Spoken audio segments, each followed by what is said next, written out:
Kita melanjutkan pembahasan kita hari ini tentang 33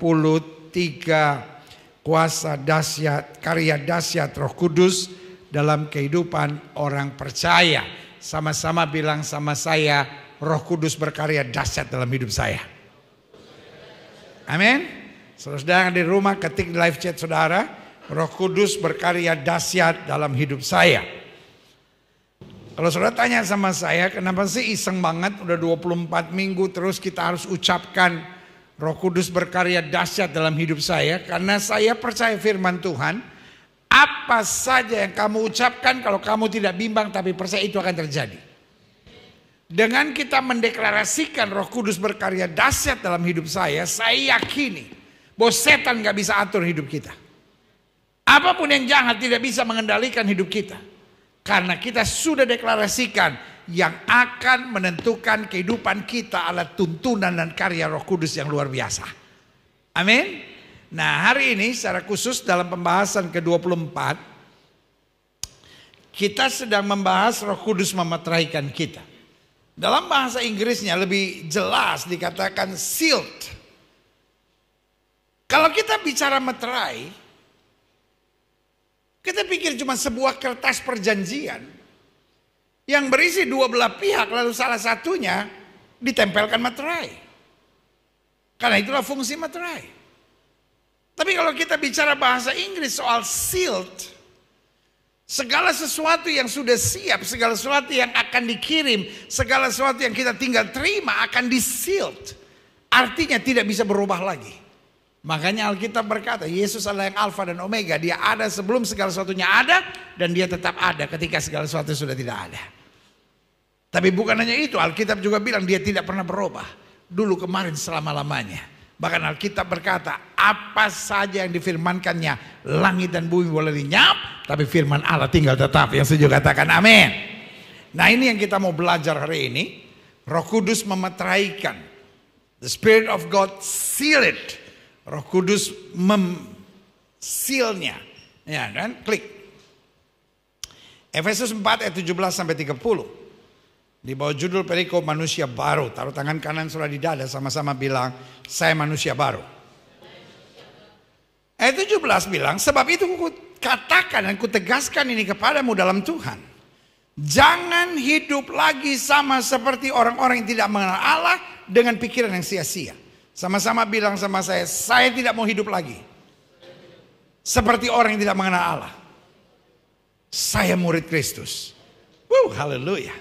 Dan ayat ini menjelaskan siapa orang yang tidak mengenal Allah, cirinya pikirannya sia-sia. Artinya suka mikirin yang gak penting. Saya percaya hidup ini banyak bergantung dengan pikiran.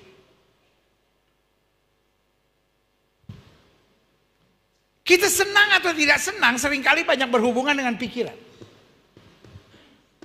Betul? Kita jenuh atau tidak jenuh seringkali berhubungan dengan pikiran. Rumah tanggamu bahagia atau tidak sangat tergantung dengan pikiran. Hidupmu diberkati atau tidak sangat bergantung dengan pikiran.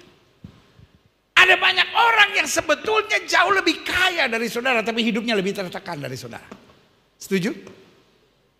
Tapi ada orang yang hidupnya jauh lebih miskin dari saudara dan hidupnya tetap sukacita dengan kasih Tuhan. Berkat itu banyak berurusan dengan pikiran. Masa mudamu bahagia atau tidak bahagia tergantung pikiran. Memang kita belum tiba di sorga, tapi kita juga tidak tinggal di neraka. Makanya minggu lalu saya ajarkan. Anak Tuhan harus buang dari perbendaharaan katanya. Jangan-jangan. Orang kok menghayal kok yang susah-susah. Ya, orang kalau menghayal tuh yang mantap. Saya percaya Tuhan bisa tolong. Amin. Anak Tuhan tidak ada kata jangan-jangan. Anak Tuhan punya kata saya percaya. Sama-sama bilang saya percaya. Mujizat pasti terjadi. Saya percaya mujizat pasti terjadi. Saya percaya mujizat pasti terjadi. Berikan tepuk tangan yang meriah betul. Makanya tegas ayat ini bilang, jangan hidup lagi sama seperti orang yang tidak mengenal Allah dengan pikirannya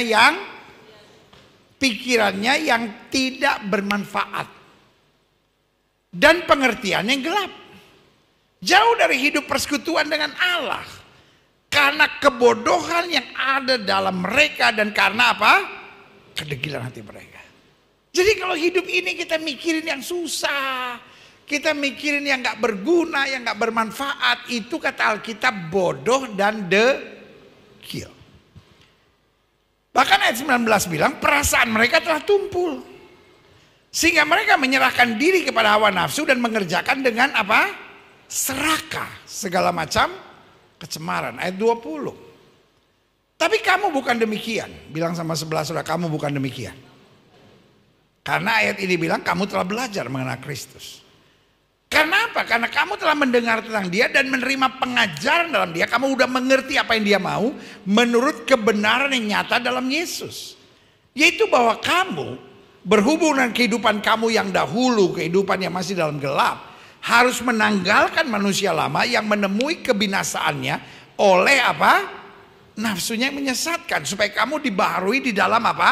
Roh dan pikiran.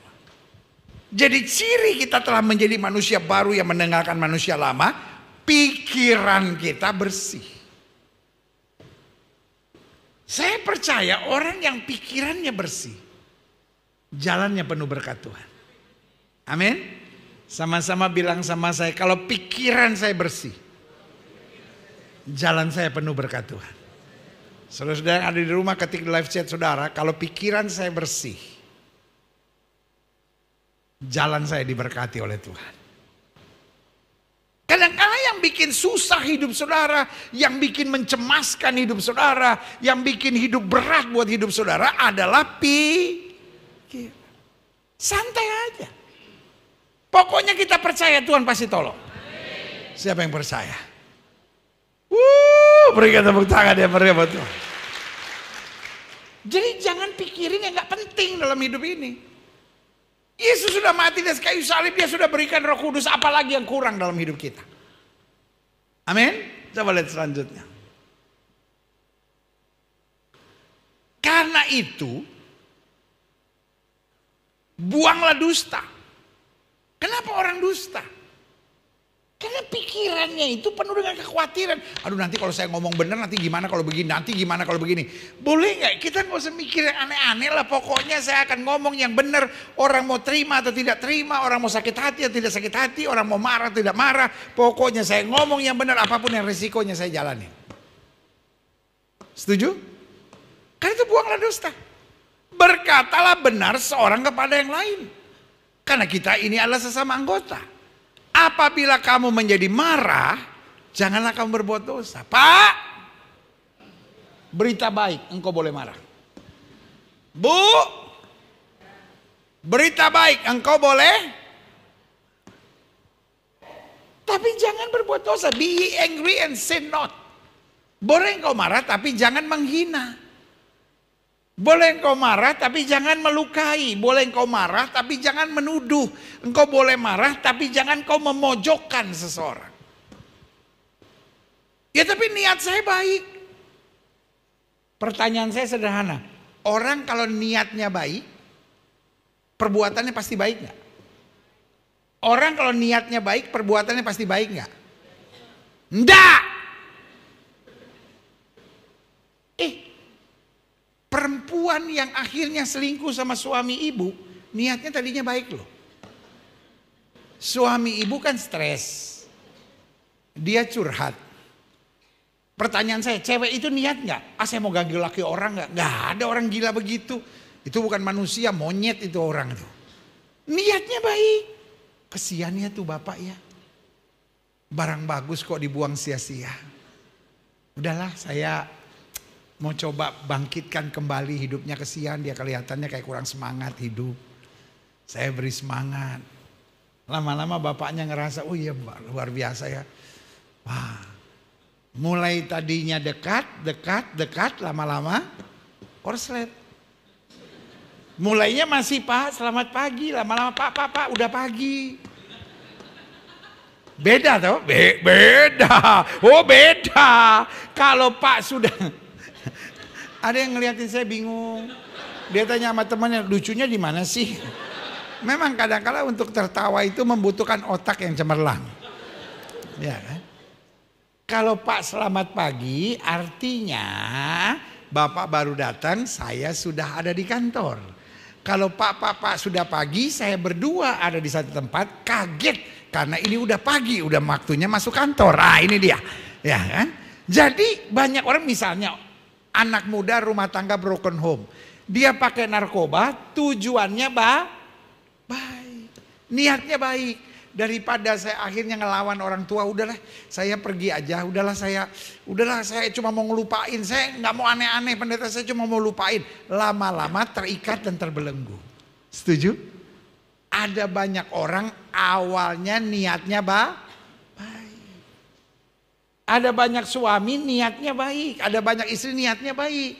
Cuman mau negur pasangannya. Tetapi kalau kita tidak hati-hati, ayat 27 bilang, jangan beri kesempatan kepada iblis.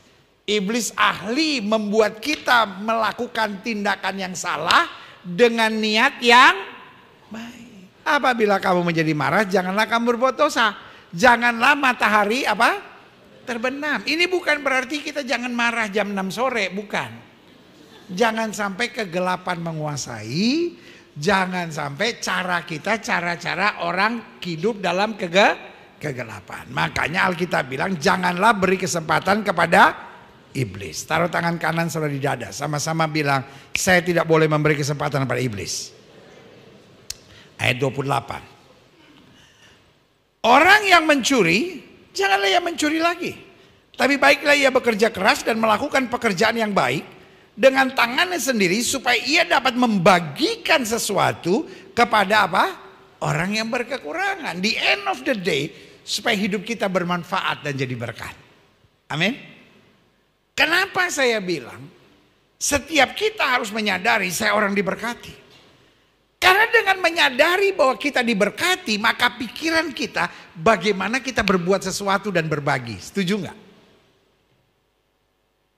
Kalau kita pikir hidup kita susah, maka kita selalu berpikir bagaimana saya mengambil. Bagaimana saya mendapatkan lebih, betul nggak? Iya kan? Tapi kalau pikiran kita saya udah diberkati, betul. Saya nggak lebih kaya dari orang lain. Iya kan? Sekali lagi saya bilang berkat itu nggak ada ukurannya. Ada orang rumahnya 4, mobilnya 5, tetap merasa kurang. Karena ada cicilan-cicilan yang belum lunas. Ada orang yang tinggal di kontrakan, kemana-mana naik Gojek, merasa hidupnya diberkati. Yang alam pikirannya bagaimana saya berbagi. Walaupun berbagi dia nggak bisa banyak. Mungkin hanya tomat dan cabai buat tetangga sebelah. Nah ini, ada yang gak ngerti maksudnya apa sih? Karena lu gak pernah tinggal di kampung. Kalau tinggal di kampung sering itu. Mama Joni lagi bikin sambal habis tomat. Mama Joni ada tomat gak? Ambil bu. Lu tinggalnya di apartemen sih gak pernah ngalamin hidup susah. Ya. Tapi ada orang walaupun tomatnya ada 3 tetap gak mau berbagi. Karena dia pikir, nanti kalau saya ini gimana? Nanti saya ini. Karena berbagi itu adalah menyadari bahwa hidup saya diberkati. Sama-sama bilang hidup saya diberkati. Untuk urusan saya ada Tuhan yang menyelesaikan segalanya. Tapi untuk orang lain ada saya yang dipakai Tuhan untuk jadi berkat dan menyatakan kemuliaan Tuhan. Yang setuju katakan amin. Selanjutnya, janganlah ada perkataan kotor keluar dari mulutmu. Tapi pakailah perkataan yang baik untuk membangun. Sama-sama bilang perkataan saya harus baik dan membangun. Supaya mereka yang mendengarnya beroleh. Jadi mau orang itu salah atau tidak salah, mau orang itu ngaco atau tidak ngaco, mendengar perkataan kita baik membangun, dia beroleh berkat. Makanya saya selalu bilang sama jemaat yang olehnya Tuhan percayakan saya gembalakan.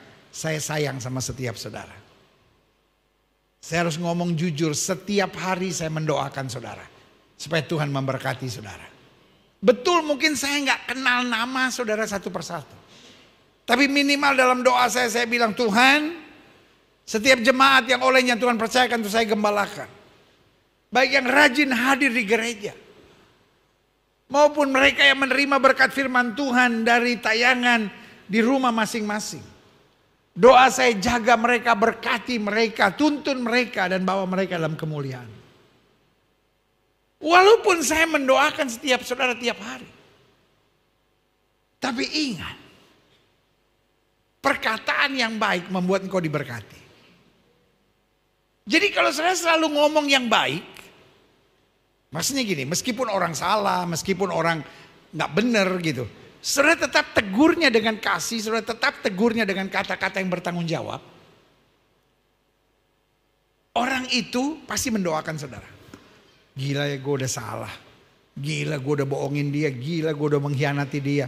Tapi kalimatnya tetap positif dan membangun. Lu didoain banyak orang. Tapi kalau mulut saudara perkataannya kotor, kasar, menyakitkan, saudara bukan cuma makan nasi, saudara makan kutuk. Ngerti gak maksud saya? Maksudnya apa pendeta? Orang tuh sakit hati, tapi karena dia gak bisa membalas karena posisimu lebih tinggi, jadi dia cuma bilang, biar Tuhan balas, biar Tuhan hajar. Saya doain saudara tiap hari. Tapi kalau 20 orang ngutukin saudara gak nyampe itu berkat. Malaikat bilang, lo kenapa dia belum diberkati? Malaikat yang lain bilang, yang ngutuk lebih banyak bos.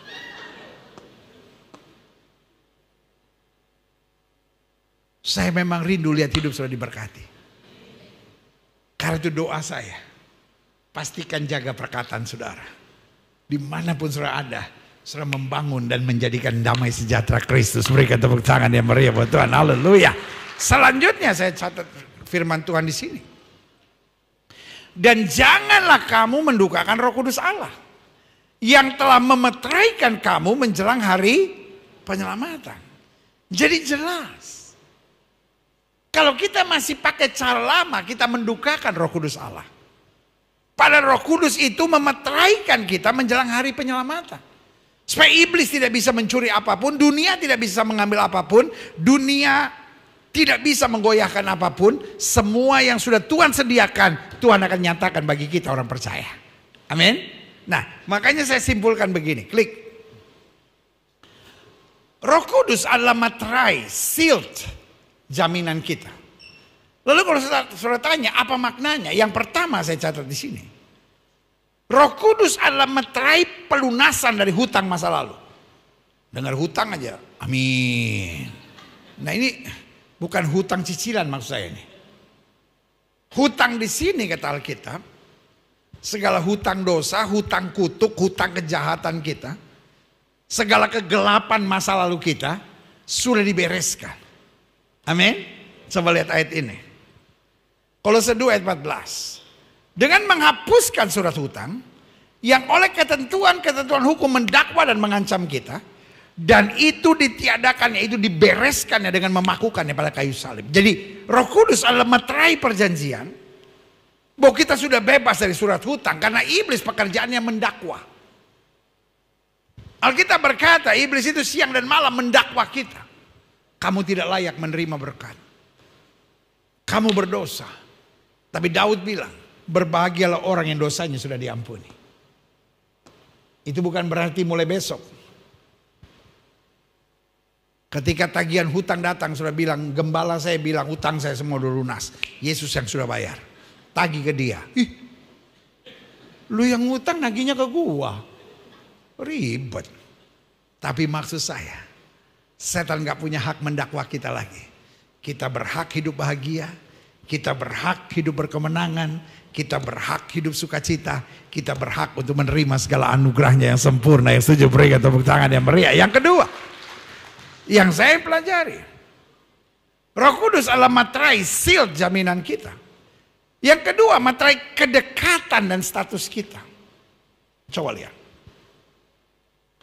1 Yohanes 3 ayat 1 bilang, lihatlah betapa besarnya kasih yang dikaruniakan Bapa kepada kita, sehingga kita disebut anak. Bilang sama sebelah saudara, saya anak Allah. Kira-kira anak Allah sama anak presiden lebih keren mana? Anak Allah. Dan memang kita adalah anak Allah. Sama-sama bilang memang saya adalah anak Allah.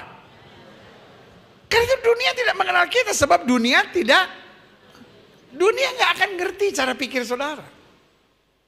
Dunia akan bilang, lu bodoh banget sih, apa-apa sabar, apa-apa ngalah. Lu bodoh banget sih.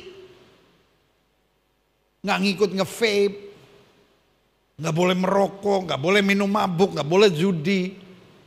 Dunia nggak bisa kenal. Karena kebahagiaan kita, berkat kita bukan datang dari dunia. Tapi dari kasih Tuhan yang luar biasa. Sama-sama bilang saya anak Allah. Setiap kali saudara sakit, bilang sama diri saudara sendiri, saya anak Allah. Saya berhak menerima mujizat. Amin. Setiap kali saudara tantangan bilang saya anak Allah, saya berhak menerima segala sesuatu yang Tuhan sudah sediakan buat saya. Berikan tepuk tangan yang meriah buat Tuhan. Kalau kita sudah diangkat sebagai anak Allah, kita khawatir terus. Kita anak Allah lalu kita bimbang terus. Itu namanya bego. Namanya apa? Bego. Sama-sama bilang saya anak Allah. Sama-sama bilang saya anak Allah. Dia yang akan membela hidupku. Oh, haleluya. Yang ketiga, Roh Kudus adalah materai seal jaminan kita. Materai kepastian kemenangan kita. Sama-sama bilang kemenangan saya pasti. Coba lihat ayat ini. 2 Korintus 2 ayat 14-15. Tapi syukur bagi Allah yang dalam Kristus seminggu sekali, not seminggu sekali, yang sebulan sekali, not sebulan sekali, yang setahun sekali, sama-sama bilang selalu. Kemenangan kita kapan, Bu? Kemenangan kita kapan, Pak? Adik-adik muda, kemenangan kita kapan? Selalu. Syukur bagi Allah yang dalam Kristus selalu membawa kami di jalan kemenangannya. Dengan perantaran kami ia menyebarkan keharuman pengenalan akan Dia di mana-mana. Dengan perantaran siapa? Dengan perantaran siapa? Dengan perantaran siapa? Sama-sama bilang sama saya, saya.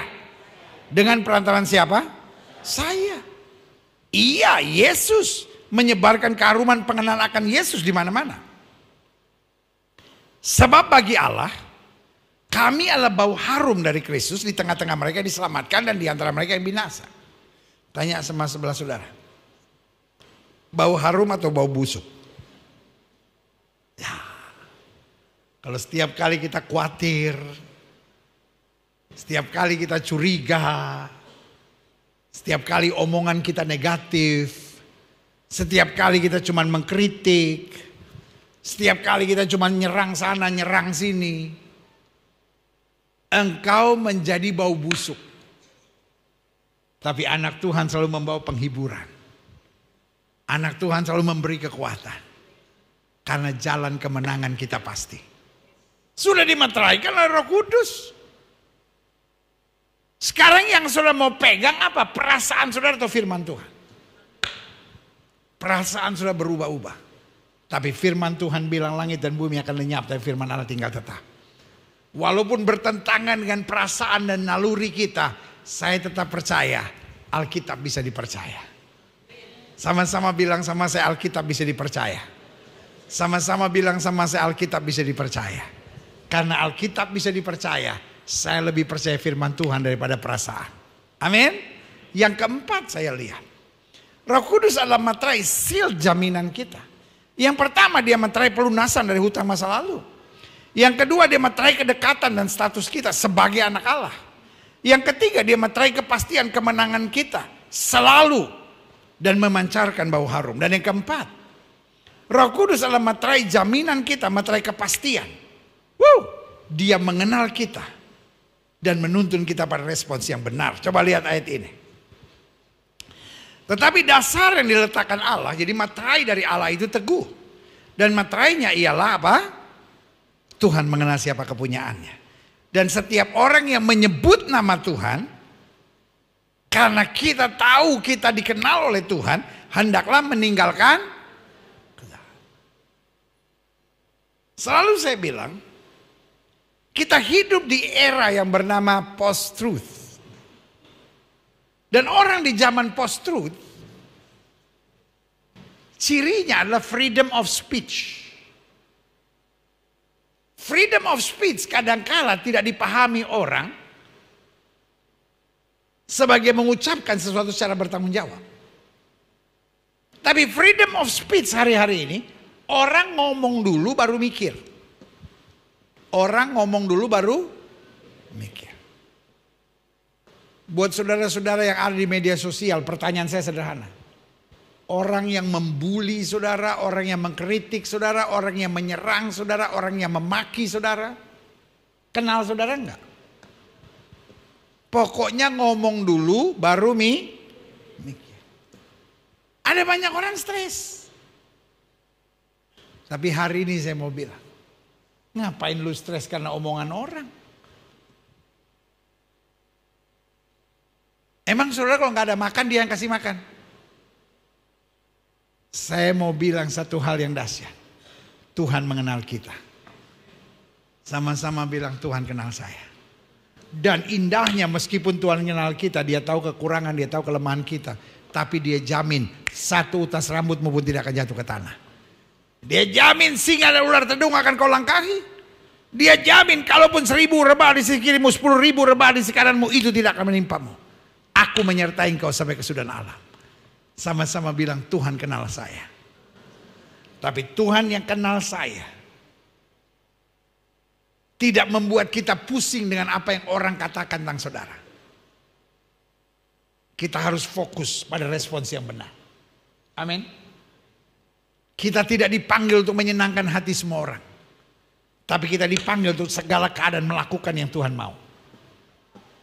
Kalau saudara berusaha nyenengin hati semua orang, saudara berusaha meresponi semua orang yang ngomong apapun, lama-lama kau stres sendiri. Tapi hidup ini tetap lakukan yang benar. Kalau karena melakukan yang benar saudara kehilangan semua orang, tetap maju. Ada Tuhan yang pegang tangan saudara dan memberi kemenangan yang gila gemilang. Yang setuju katakan amin. Berarti ingat ya, ada 4 hal ini. 1, Roh Kudus memeteraikan pelunasan dari hutang masa lalu. 2, Roh Kudus memeteraikan kedekatan dan status kita sebagai anak Allah. 3, Roh Kudus memeteraikan kepastian kemenangan kita yang selalu, sehingga kita dapat memancarkan bau harum. Dan yang keempat, Roh Kudus adalah meterai jaminan kita untuk kepastian bahwa dia mengenal kita dan menuntun kita pada respons yang benar. Kita tidak dipanggil untuk menyenangkan hati semua orang, tapi kita dipanggil untuk tetap berjalan di jalan yang Tuhan kehendaki dalam hidup kita. Amin. Klik. Selanjutnya, karena kita sudah dimeteraikan, ada tanggung jawab kita. Yang pertama, apapun yang terjadi kita harus memuliakan Tuhan. Yang setuju sama saya katakan, saya harus memuliakan Tuhan. Mungkin kau sedang kecewa, mungkin bebanmu sedang berat. Kalau saudara ikuti kata hatimu, saudara ikuti suara perasaanmu, maka hidupmu selalu gak stabil. Tapi kalau engkau punya komitmen yang kuat, saya sudah dimeteraikan Tuhan, karena itu saya harus memuliakan Tuhan. Maka apapun yang terjadi, engkau tetap maju dalam kemuliaannya. Amin. Coba lihat ayat ini. 1 Korintus 6 ayat 20. Sebab kamu telah dibeli. Udah diselesaikan hutangnya dan harganya telah lunas dibayar. Karena itu kata Alkitab, apapun yang terjadi dalam segala keadaan, segala situasi, muliakan Allah dengan tubuhmu. Atau terjemahan aslinya bilang, muliakan Tuhan dengan seluruh kehidupanmu. Sama-sama bilang sama saya harus memuliakan Tuhan. Jadi jangan pikir gini ya, tunggulah pendeta kalau semuanya udah beres lah gitu. Engkau justru kagum. Waktu engkau tetap melayani Tuhan, memuliakan Tuhan in the midst of mess. Di tengah situasi yang membingungkan sekalipun, engkau lihat bagaimana Tuhan melakukan hal-hal yang dahsyat dan luar biasa. Berikan tepuk tangan yang meriah. Yang kedua, karena kita sudah dimeteraikan, kita harus hidup dalam kemajuan. Sama-sama bilang, saya harus makin maju. Coba lihat ayat ini. 1 Timotius 4 ayat 14 sampai 15. Jangan lalai dalam mempergunakan karunia yang ada padamu. Taruh tangan kanan saudara di dada, bilang, di dalam diri saya ada karunia Allah yang telah diberikan kepadamu oleh nubuat dengan penumpangan tangan sidang penatua. Perhatikan semuanya itu, artinya mengerti semua itu, hidup di dalamnya. Supaya kemajuanmu nyata kepada semua orang. Jadi kalau kita sadar nih, pikiran kita benar nih. Saya sudah mendapat kasih karunia dari Tuhan. Saya diberkati dengan karunia-karunia Allah. Hidup saya diberkati, maka yang terus adalah kemajuan. Tapi iblis maunya pikiran kita sia-sia. Aduh masalah saya banyak nih, aduh persoalan saya bertubi-tubi nih, aduh hidup kok susah begini. Kan tergantung pikiran saudara. Di mana-mana, makin besar tanggung jawab, makin berat jalan yang harus kita jalani. Amin. Ada di sini yang mau nggak ada masalah? Ya. Makin banyak berkat yang Tuhan percayakan, makin banyak tantangannya. Tetapi yang pasti satu, kita harus makin maju. Kita tahu bahwa Tuhan yang di dalam kita memeteraikan kita untuk melihat kemuliaan yang Tuhan nyatakan buat kita. Haleluya. Yang selanjutnya, yang ketiga, karena kita sudah dimeteraikan, jadi ingat ya, kita harus memuliakan Tuhan. Dua, kita harus hidup dalam kemajuan. Yang ketiga, nah ini penting, kita harus lebih bersabar dan meneguhkan hati. Pak, lebih sabar Pak. Bu, lebih sabar. Adik-adik muda, lebih sabar. Makanya saya selalu bilang begini, kalau saudara cari pasangan teman hidup, jangan selalu lihat, oh dia cantik lo pendeta, dia ganteng lo pendeta. Coba lihat dia orangnya sabar nggak? Secantik apapun wanita itu, kalau dia emosian, engkau cepat mati, percaya saya. Stres juga punya bini yang emosian gitu. Lipstiknya aja nggak tahu taruh di mana, dia marah-marah. Lipstik, mendingan piara herder daripada punya bini kayak gitu.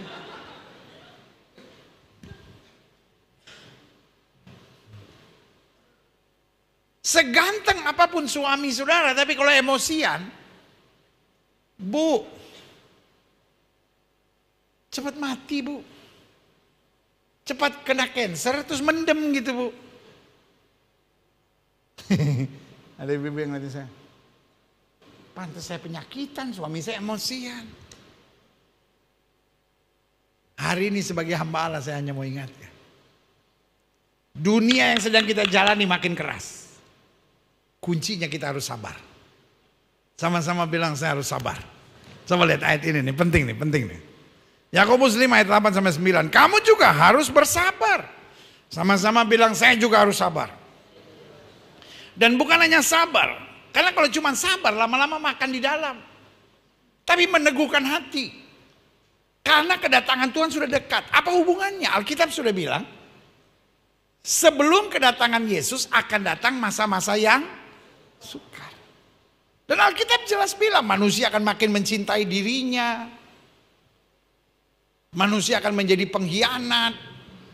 Ya kan? Jadi dalam dunia ini makin banyak pengkhianat. Jangankan dalam dunia politik. Dalam dunia pelayanan saja. Saya 35 tahun lebih dalam dunia pelayanan. Yang namanya dikhianati, yang namanya dicurangi, yang namanya difitnah, yang namanya dijegal, yang namanya diomongin, yang namanya dibully. Itu hal biasa. Tapi kita sabar aja. Kita teguhkan hati. Karena hidup ini bukan tergantung manusia. Hidup ini tergantung Tuhan. Sama-sama bilang hidup tergantung Tuhan. Makanya coba-coba nih. I love this. Ayat yang ke-9-nya bilang. Saudara-saudara. Janganlah kamu bersungut. Jangan kamu stres. Jangan kamu ngeluh. Lalu saling mempersalahkan. Supaya kamu jangan dihukum. Sesungguhnya dikatakan apa? Hakim telah berdiri di ambang pintu. Ada Tuhan yang menghakimi. Dalam hidup saya terlalu percaya. Pengkhianat hidupnya tidak pernah lebih bahagia daripada yang dikhianati. Saya terlalu percaya orang curang hidupnya tidak pernah lebih bahagia daripada orang yang dicurangi. Orang curang untuk sementara boleh tertawa. Pengkhianat untuk sementara boleh tertawa. Tetapi di akhir segala-galanya ada Tuhan yang adil, yang menjalankan keadilan dengan caranya yang ajaib dan luar biasa. Yang setuju katakan amin. Selanjutnya yang terakhir, saya undang pemain musik maju ke depan. Karena kita sudah dimeteraikan, sama-sama bilang saya harus memuliakan Tuhan. Sama-sama bilang saya harus hidup dalam kemajuan. Sama-sama bilang saya harus lebih sabar dan meneguhkan hati. Dan yang keempat, kita harus terus melatih diri hidup dalam kasih. Sama-sama bilang saya harus terus melatih diri untuk hidup dalam kasih. Coba lihat ayat ini. 1 Yohanes 3 ayat 13-14. Janganlah kamu heran, jangan kamu kaget, jangan kamu stres, jangan kamu syok saudara-saudara. Apabila dunia membenci kamu, apabila kamu menghadapi hal-hal yang tidak masuk akal. Kita tahu bahwa kita sudah berpindah dari dalam maut ke dalam hidup. Dari kegelapan pada terang. Yaitu karena kita apa? Mengasihi saudara kita. Barang siapa tidak mengasihi ya tetap di dalam maut. Sama-sama bilang sama saya, kemenangan saya bersumber pada kasih.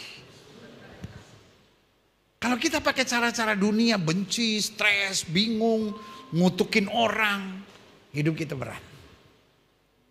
Tapi kalau pikiran kita benar, kita tahu kita sudah dimeteraikan. Pokoknya saya menabur kasih.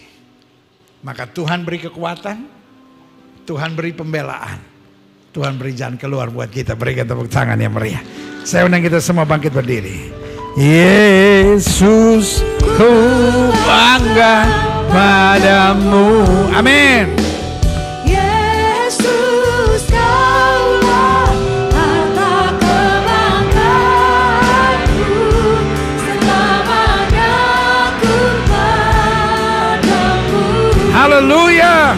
Kau segalanya ini. Sekali lagi sama-sama katakan Yesus ku bangga. Yesus, ku bangga. Sungguh kami bangga padamu Yesus. Haleluya. Yesus, Kaulah harta kebanggaanku, Selamanya aku padamu.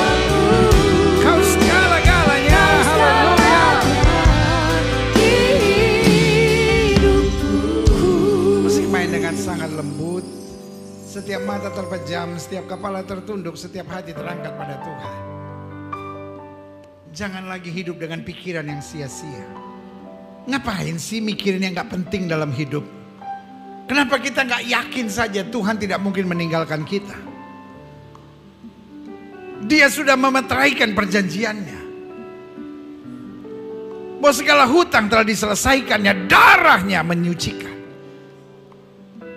Jika itu doamu, taruh tangan kananmu di dada. Pastikan kita yakin kita sudah dimeteraikan. Sehingga kita belajar hidup lebih sabar. Kita belajar perkataan kita jangan perkataan yang kotor. Kita pastikan bahwa kita memancarkan bau harum Kristus.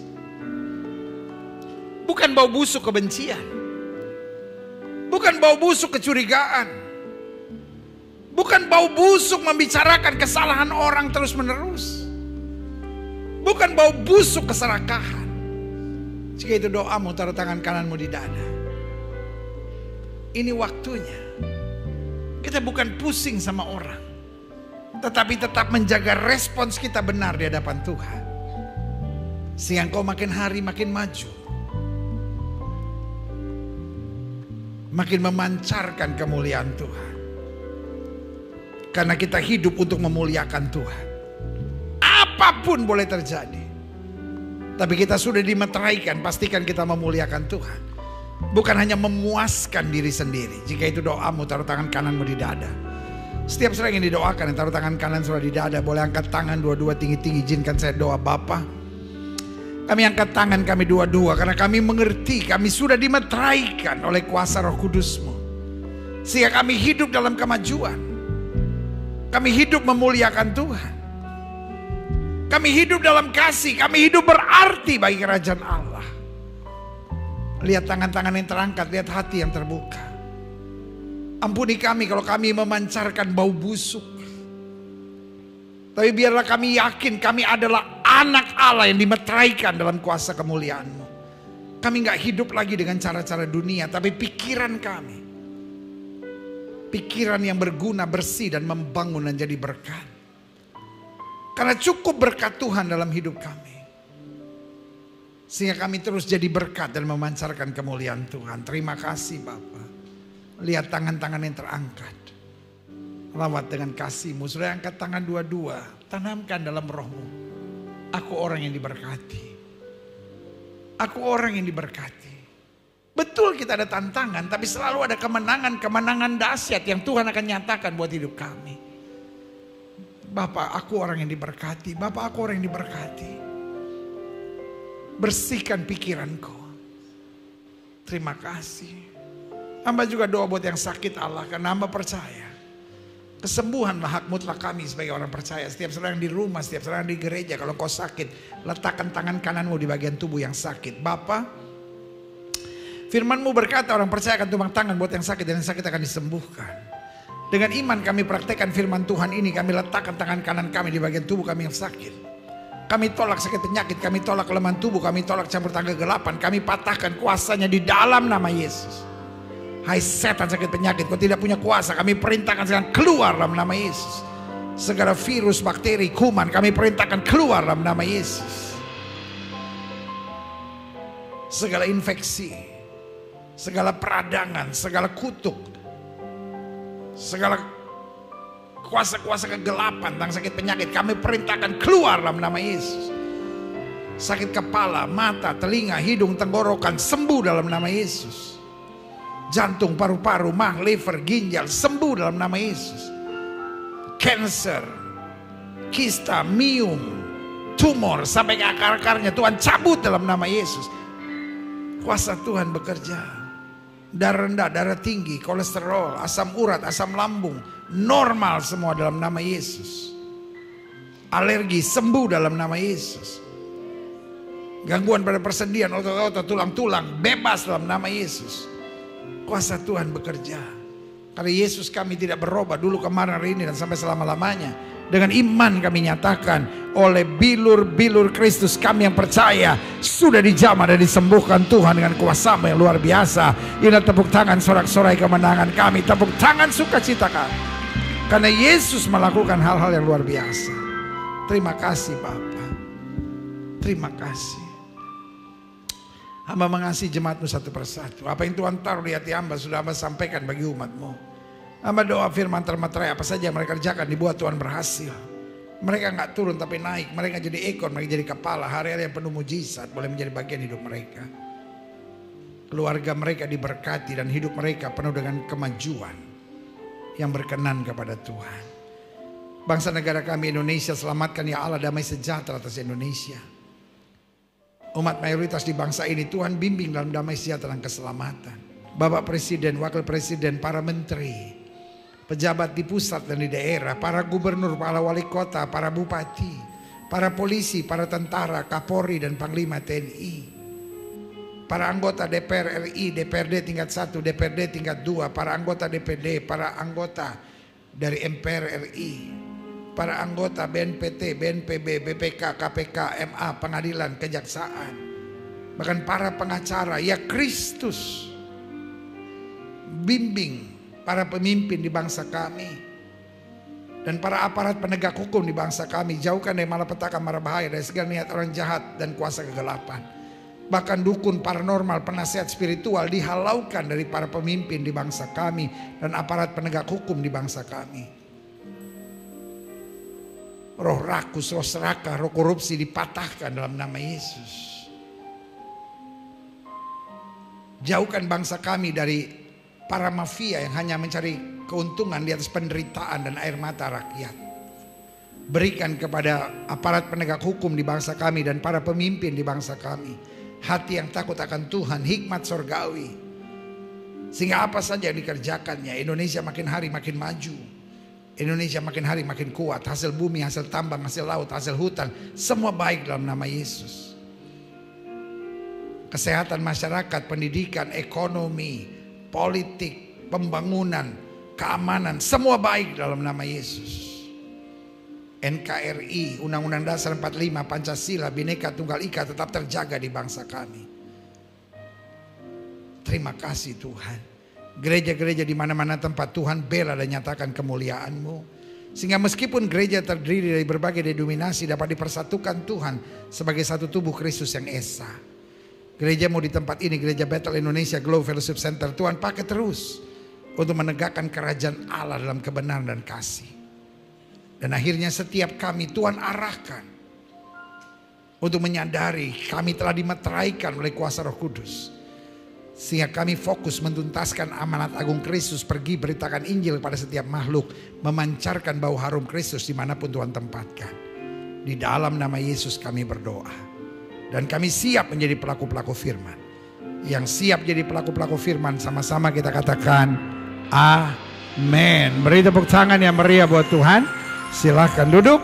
Tuhan memberkati Bapak Ibu Saudara sekalian. Haleluya. Mari kita tetap jadi pelaku firman. Sehingga Alkitab berkata kita orang yang berbahagia dan kita adalah orang-orang yang bijaksana. Haleluya.